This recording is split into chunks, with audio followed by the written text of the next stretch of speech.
Assalamualaikum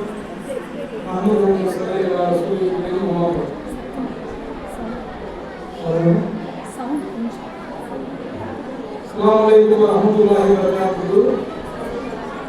Salam கேக்குதா? கேட்டா பதில் சொல்லணும். இந்த டைம்ல நோம்பு டைம்ல சலாம் சொல்லலாம். ஏன்னா அது சொன்னா கேட்பீங்க. Assalamualaikum warahmatullahi wabarakatuh.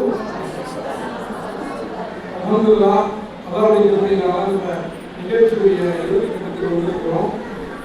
அதாவது நேரம் ரொம்ப குறைவாக இருக்கிறதுனால சுருக்கமாக இந்த பயணம் முறையை நம்ம அமைச்சிருக்கோம். நம்ம எல்லாருமே ரமலானுடைய கடைசி பகுதியில் இருக்கிறோம். ஒரு மனிதனுக்கு பல இரவுகள் வரும், பல நாட்கள் வரும்.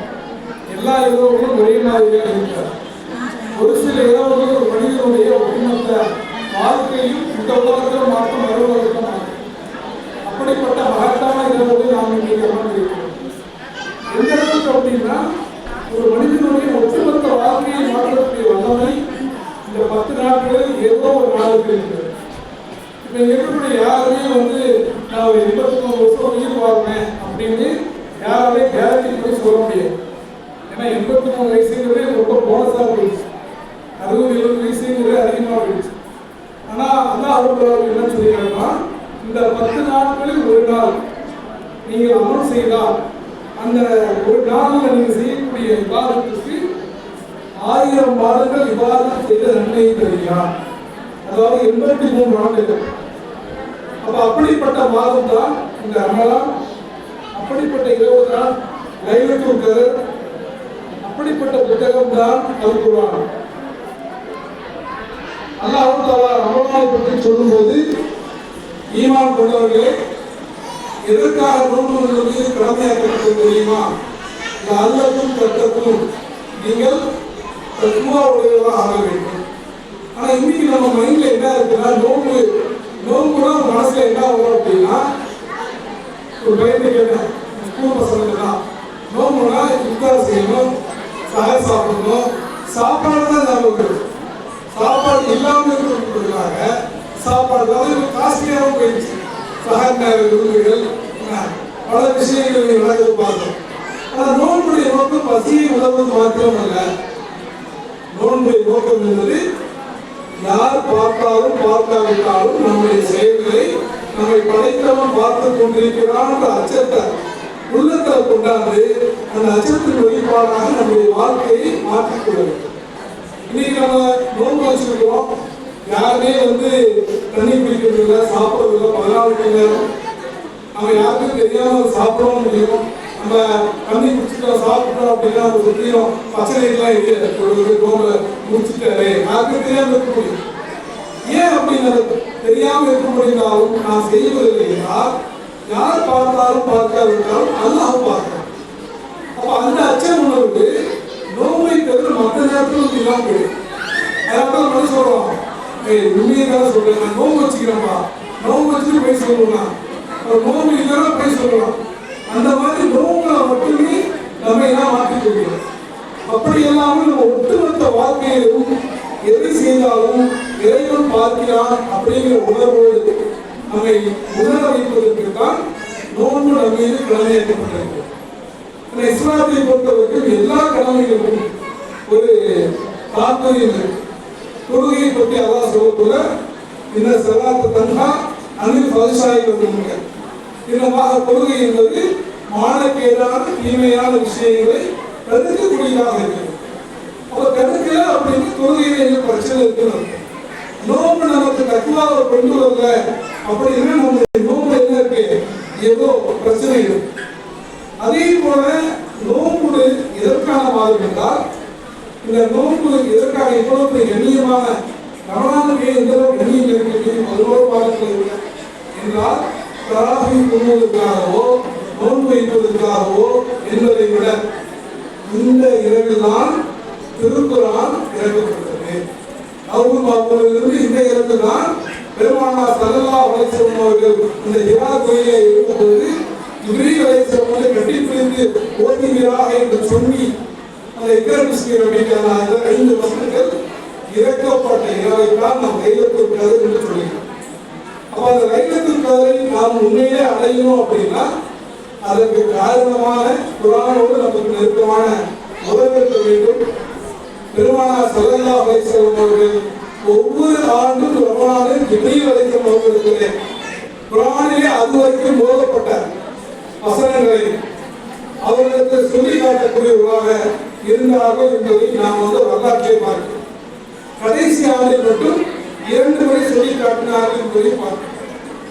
அதே போல இந்த ரமலானுடைய நோன்புடைய மிக முக்கியமான ஒரு விஷயம் என்னன்னா தர்மம், சதகா. பெருமானார் ஸல்லல்லாஹு அலைஹி வஸல்லம் அவர்கள் வீசும் காற்றை விட வேகமாக தர்மம் செய்யக்கூடியவர்களாக இருந்தார்கள் என்பதை நாம் ஹதீஸிலே பார்க்கிறோம். அது மட்டுமல்ல, ரசூல் ஸல்லல்லாஹு அலைஹி வஸல்லம் சொல்றாங்க, ஒரு மனிதனுடைய உள்ளத்தில் ஈமானும் கஞ்சத்தனமும் ஒன்று சேர முடியாது. அவனுடைய ஈமான் இருந்தா கஞ்சத்தனம் இருக்க முடியாது, கஞ்சத்தனம் இருந்தால் அவனுக்கு ஈமான் இருக்க முடியாது. அதனால ரசூலுல்லாஹ் சொல்றாங்க, யார் ஒருவர் அல்லாஹ்வுடைய பாதையில வாரி வழங்குகிறானோ அவன் அல்லாஹ்வுக்கு நெருக்கமாக இருப்பான், அவன் சூழத்துக்கு நெருக்கமாக இருப்பான், மக்களுக்கு நெருக்கமாக இருப்பான், நரகத்துக்கு தூரமாக இருப்பான் என்பதாக பெருமானார் ஸல்லல்லாஹு அலைஹி வஸல்லம் அவர்கள் சொல்லியிருக்கிறார்.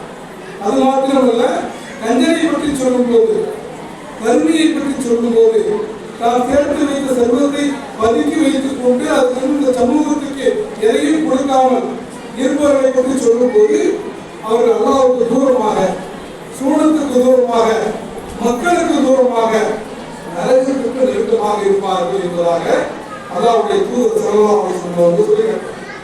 அதனால தான் அல்லாஹ் குர்ஆனில் சொல்லும்போது, நபியே அந்த மக்களுடைய பொருளாதாரத்திலிருந்து நீங்க சதக்காவை எடுங்கள், அது அவர்களை தூய்மைப்படுத்தும். சதக்கா கொடுப்பதனுடைய மிக முக்கியமான ஒரு நோக்கம் என்னன்னா, நம்முடைய உள்ளங்களை, அழுக்கடைந்த உள்ளங்களை, வாசிவடைந்த உள்ளங்களை சுத்தப்படுத்துவது சதக்காவுடைய மிக முக்கியமான ஒரு நோக்கமாக இருக்கிறது. திருமலையிலே இதை பற்றி சொல்லும் போது, யார் இறைவனுடைய பாதைகள் நல்ல விஷயங்கள், நல்ல விஷயம்னா எல்லாமே நல்ல விஷயம் தான். இஸ்லாத்தை பொறுத்த வரைக்கும் நீங்க ஒரு சகோதரனை பார்த்து சிரிப்பது கூட சதக்காக, நீங்கள் உங்களுடைய மனைவிக்கு ஊட்டி விடக்கூடிய சோறும் இறைவனுடைய பார்வையில தர்மமாக கணிக்கப்படும். பாதையில நடந்து போறீங்க, நடந்து போகும்போது இருக்கக்கூடிய தேவையில்லாத விஷயங்களை நீங்கள் தூரப்படுத்துகிறீர்கள் என்றால் அதுவும் சதக்கா தான். ஒருவர் ஒரு சுமையை தூக்கி கொண்டு செல்கிறார், அவருக்கு சுமையை எடுத்து உதவுவதற்காக நீ ஹெல்ப் செய்வீங்க, அதுவும் சதக்கா தான். அப்ப எல்லா விதமான விஷயங்களும் சதக்கா தான். இங்க நம்ம பேசக்கூடியது நம்முடைய பொருளாதாரத்தை செலவு செய்யும். ஏன்னா முஸ்லீம்களுடைய ரமலான் அல்லாத காலங்களில் நம்முடைய நிலைமை எப்படி இருக்குதுன்னா, தொழுகையை உங்களுக்கு சேர்த்து கொடுக்கலாவோட தொழுகிறோம். ஆனால் நோன்பை 30 நோன்புக்குள்ள 31 நோன்பாக வச்சிருவோம். பொருளாதாரத்தை செலவு செய்ய வேண்டும் வரும்போதுதான் மனிதன் பல கால்குலேஷன் போட ஆரம்பிச்சு. அதனால ஒரு அறிஞர் சொன்னார், உங்களுடைய ஈமான் முழுமை அடைய வேண்டும் என்றால் முதல்ல உங்களுடைய பாக்கெட் ஈமான் கொள்ள வேண்டும். மூமின்களுடைய அன்னை ஆயிஷா ரலியல்லாஹு அவர்கள் எப்போதும் தர்மம் செய்யும் போது, குறிப்பாக ஏழைகளுக்கு தர்மம் செய்யும் போது, அந்த திருகத்தை என்ன பண்ணுவாங்கன்னா நறுமண குழுவையை தோய்த்து கொடுப்பாங்க. இது ஒரு வினோதமான பழக்கமாக இருந்தது.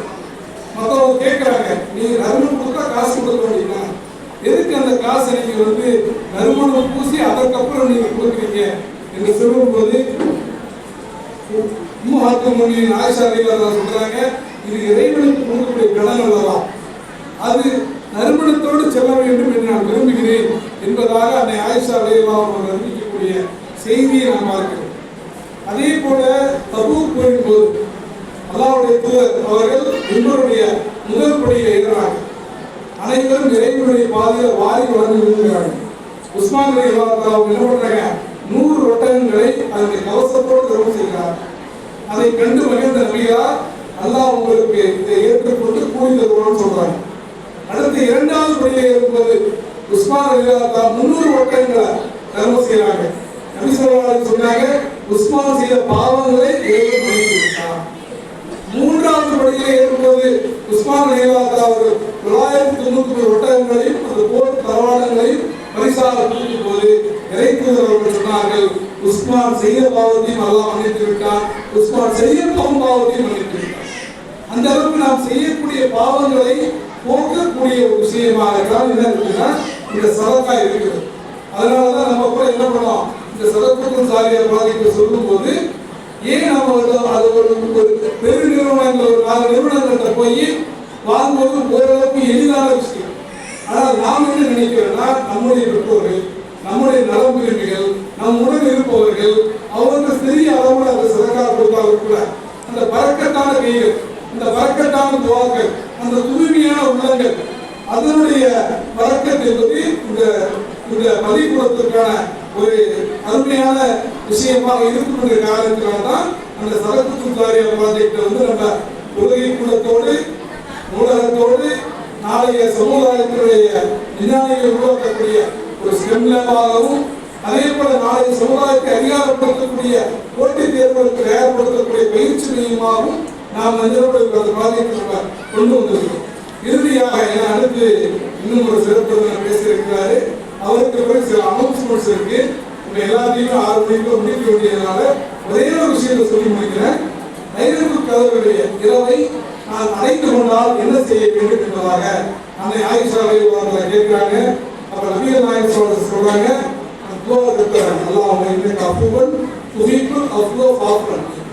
அதுல அல்லாஹ் மன்னிப்பவன். அது முக்கியமான விஷயம். அல்லாஹ் மன்னிப்பதை விரும்புபவன். எனவே என்னை மன்னிப்பாயாக. நாம் இந்த உலகத்தை மனிதர்களை பார்க்கிறோம். யாராவது தப்பு செஞ்சுட்டாங்க, நம்ம அவ்வளவு சீக்கிரம் மன்னிக்கிறோம். நாம் அவ்வளவு சீக்கிரம் மன்னிக்கப்படுவதாக இல்லை. அப்படி மன்னிக்கக்கூடியவர்களாக இருந்தால் உலகத்துல பிரச்சனைகளே இருக்கு. நம்ம மன்னிக்கவே மாட்டோம். வேற வழி இல்லாம யாராவது ஃபோர்ஸ் பண்ணி நம்மை விட பெரிய மன்னிப்பு அம்மா மன்னிக்கிறாங்க, மன்னிப்பை ஏற்றுக்கோன்னு சொன்னாலும் மன்னிப்போமே தவிர மறக்க மாட்டோம். இல்லையா? மன்னிச்சிருவோம், ஆனா மனசுக்குள்ள இருந்துகிட்டே இருக்கும். என்னைக்கு வெளியே வரும், என்னைக்கு செய்தான் உள்ள போக வெளியே வரும் தெரியாது. ஆனா அல்லாஹ் சொல்றக்கூடிய மன்னிப்பு அப்படி இல்லை. அல்லாஹ் வேண்டாதிருந்தும் மன்னிக்கவில்லை. அல்லாஹ் மன்னிப்பதை விரும்பக்கூடியவராக இருக்கிறார். எப்படி நமக்கு வராது விருப்பமாக இருக்கிறதோ, எப்படி நமக்கு படிப்பது விருப்பமாக இருக்கிறதோ, எப்படி நமக்கு சாப்பிடுவது விருப்பமாக இருக்கிறதோ, அதை போல இறைவன் மன்னிப்பதை விரும்புகிறான். சொல்றான், என் அடியார்களுக்கு பெருமை செய்வதை நாம் என் மீது வெறியாக்கிக் கொண்டிருக்கிறோம். இதை கூட இறைவனுடைய பெருமை சொல்லவே முடியாது. இது இன்னொரு முக்கியமான விஷயம், மன்னிப்பது மட்டுமல்ல, அதை எல்லாம் மறக்கெடுத்து வறுமையினால பட்டுடையில் அந்த தீமையே இல்லாமல் என்ன பண்ணலாம், மறக்கெடுத்து விடுகிறான். எனவே அடுத்து ஏற்கனவே ஒரு 4 நாட்கள் போயிடுச்சு. இது போன நாட்களிலா வரக்கூடிய நாட்களிலா லைலத்துல் என்று நமக்கு தெரியாது. அல்லாஹ் ஆகும். எனவே மீதம் உள்ள நாட்களில் இந்த துஆவை நாம் என்ன பண்ணணும், அதிகமாக ஓத வேண்டும். ஏனென்றால் நம்முடைய ஒட்டுமொத்த பாவங்களை மன்னித்து நம்மளை ஒரு என்ன சொல்றது, நம்முடைய லைஃப் ஸ்டைல் டோட்டலாக மாற்றி இந்த உலகத்திலும் வரக்கத்தை தரக்கூடிய, மறு உலகத்திலும் நமக்கு சூழத்தை தரக்கூடிய ஒரு பவர்ஃபுல்லான துஆ. எனவே துஆவை நாம் நினைவு வைத்துக் கொள்வோம்.